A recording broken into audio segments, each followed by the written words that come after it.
Merit growth চ্যানেলে আপনাদের সকলকে স্বাগত। আজকে আলোচনা করব নিমিত্ত কারক সম্পর্কে। নিমিত্ত কারক, নিমিত্ত অর্থাৎ কারো জন্যে, কারো নিমিত্ত।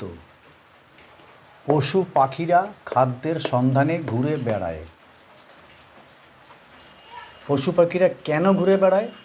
পশু পাখিরা কেন ঘুরে বেড়ায়? খাদ্যের সন্ধানে। তাই সন্ধানে নিমিত্ত কারক। জগদীশচন্দ্র বিজ্ঞানের গবেষণায় বহু অর্থ ব্যয় করেছেন। কী জন্য অর্থ ব্যয় করেছেন? গবেষণার জন্য। গবেষণায় নিমিত্ত কারক। মহিমবাবু বন্যাত্রাণে বহু টাকা দিয়েছেন। কী জন্য দিয়েছেন? বন্যাত্রাণে। বন্যাত্রাণে নিমিত্ত কারক।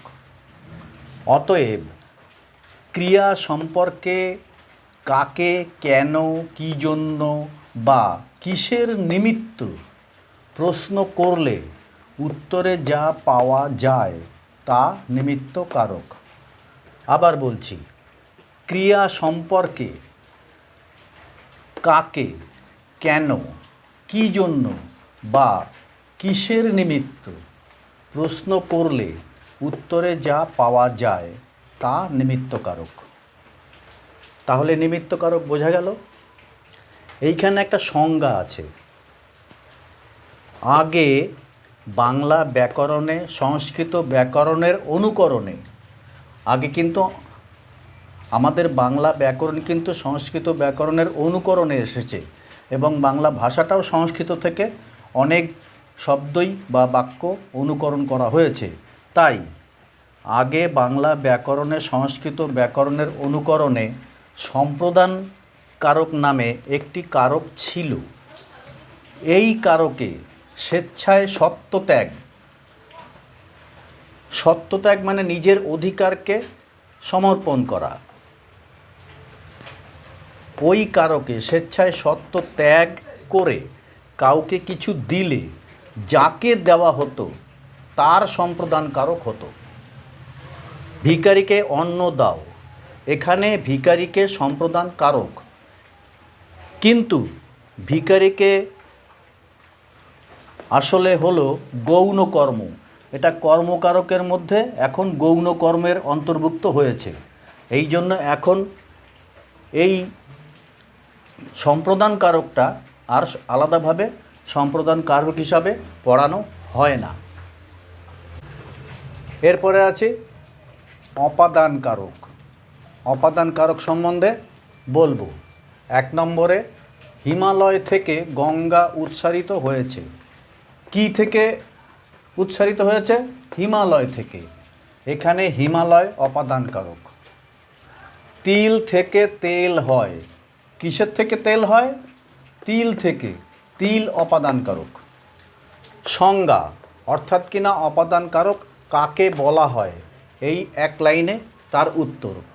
যা থেকে কিছু বিচ্যুত মানে আলাদা হওয়া, বিচ্ছিন্ন এটার মানেও আলাদা হওয়া, উৎপন্ন নতুন করে জন্ম নেওয়া, নির্গত বের হওয়া, ভীত ভয়, বিরত সংযত থাকা, গৃহীত গ্রহণ করা, অপসৃত আলাদা করা, বিস্তৃত বিস্তার লাভ করা, রক্ষিত থেকে যাওয়া প্রভৃতি হওয়া বুঝায়, সেটা অপাদান কারক।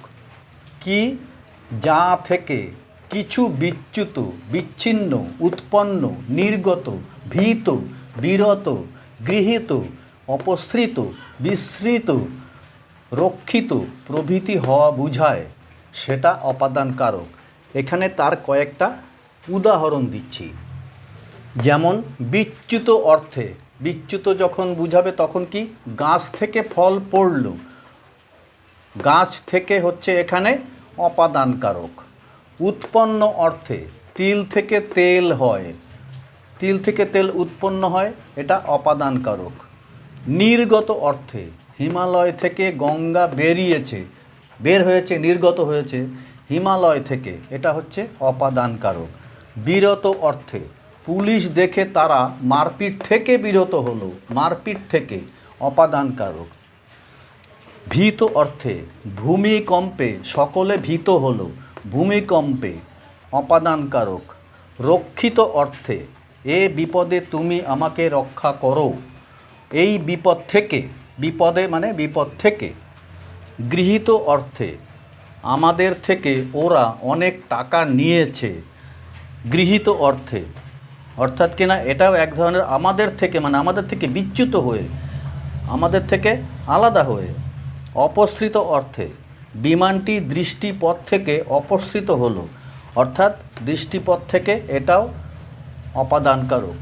অতএব বন্ধুরা, আজকে তোমাদের আমি নিমিত্তকারক এবং অপাদানকারক এই দুটো কারক সম্বন্ধে ছোট্ট পরিসরে আলোচনা করলাম। আশা করি তোমাদের এই ভিডিও দেখে উপকার হবে। অতএব আমার চ্যানেলটিকে একটি লাইক ও সাবস্ক্রাইব করে আমার পাশে থাকবে। দেখা হবে আগামী ভিডিওতে। সবাই ভালো থাকবে। ধন্যবাদ।